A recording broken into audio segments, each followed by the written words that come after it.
Oui, rebonjour les mamans, excusez-moi, on a été coupé. Donc, c'est toujours moi, hein, Gabrielle, de la chaîne YouTube Bébé et Maman. Ne manquez pas de vous abonner, mettez-nous des likes et laissez-nous des commentaires en barre. Ok, donc je suis toujours en compagnie de Rosette, hein, comme toujours. Hein. Je suis toujours en compagnie de Rosette qui sera notre mascotte de cette chaîne. Donc, je vous parlais tantôt de la ponctualité de la personne qui devrait être la nounou de votre enfant. Hein. Il faudrait que ce soit une personne qui soit ponctuelle. Essayez de faire attention un peu à son accoutrement. Hein. Regardez, soyez vigilant sur son accoutrement. Il faudrait que ce soit une personne qui s'habille bien. Donc, parce que comme je vous disais dans la précédente vidéo, il faudrait que ce soit une personne qui a un minimum de valeur. Hein. Qui dit minimum de valeur, ça passe aussi par l'accoutrement, comment est-ce que la personne s'habille. Même si c'est en été, il faudrait pas forcément, enfin moi, même si c'est en été, j'irai pas à un entretien d'embauche en petite culotte, en mini-robe ou en mini-jupe. C'est-à-dire, on peut s'habiller hein, de manière estive, hein, avec légère, enfin légère, je vais dire, les tissus d'été sont légers, mais sans pour autant être mal habillé. Tout simplement, il faut être décemment vêtu quand on va en entretien, quelle que soit la saison. Ça, c'est très important. Donc, il faut aussi regarder son dynamisme, vous renseigner sur ses motivations, pourquoi est-ce qu'elle le fait. Elle le fait uniquement pour de l'argent ou alors elle le fait parce qu'elle aime ce métier, elle a souvent fait ce métier, elle aimerait se lancer dans ce métier. Donc, vérifiez toutes ses motivations.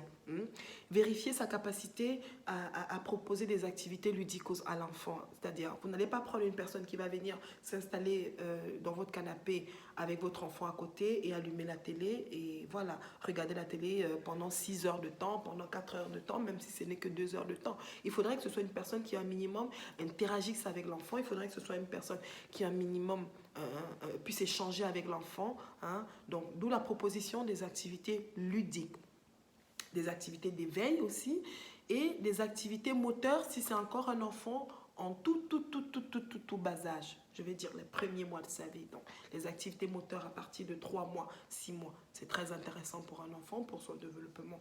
Hein. Et donc, il faut aussi évaluer sa capacité à gérer les dangers, à gérer les situations d'urgence. Hein. Éventuellement, si c'est une personne qui a une formation en secourisme, en premier secours et aussi en premier secours infantile, waouh, ce serait parfait.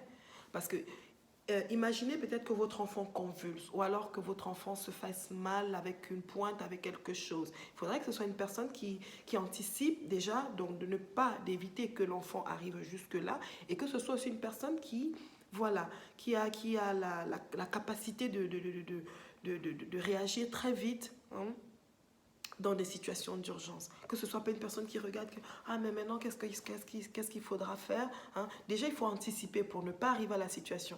Et au cas où la situation est indépendante de votre volonté, c'est-à-dire c'est une situation où même si ça aurait été les parents, ce serait arrivé, hein, que la personne ait la promptitude à pouvoir réagir. Ça c'est très important. Parce que voilà, on ne va pas laisser un enfant comme ça si la personne sait faire des massages cardiaques pour, chez les nourrissons, c'est encore parfait. Hein? Donc, il faut aussi que la personne ait des qualités telles que l'empathie, qu'elle ait l'amour du métier, je l'ai précédemment dit, hein, que ce soit une personne vigilante, pas dépendante du téléphone. Donc, je reviens à l'argument selon lequel je vous disais, il ne faudrait pas que ce soit une personne qui arrive chez vous, qui allume sa télé, qui allume la télé et qui passe la journée devant la télé. Ce n'est pas bien pour les enfants. D'ailleurs, les enfants ne devraient pas être toujours devant les écrans. Mais ça fera l'objet d'une autre vidéo. Hein. Éventuellement, même si je serais... Alors, moi, je ne suis pas fumeuse, mais même si j'étais une maman fumeuse, je préférerais une personne non fumeuse. Je préférerais sincèrement une personne non fumeuse. Pour plusieurs raisons. Hein? Parce que si la personne fait 6 heures de temps avec l'enfant et que la personne vous dit à vous à l'entretien qu'elle ira fumer sa clope juste quand l'enfant sera en train de dormir, sur 6 heures de temps, c'est un peu difficile.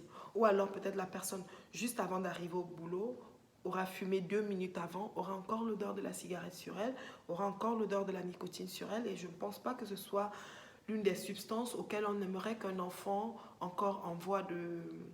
en pleine croissance, hein, puissent se frotter à ce genre de substance et à ce genre de réalité. Parce que la nicotine, oui, c'est une substance qui crée la dépendance. Hein. Donc, c'est certainement pas bénéfique pour un enfant qui est encore en train de se développer. D'ailleurs, en général, les mamans qui fument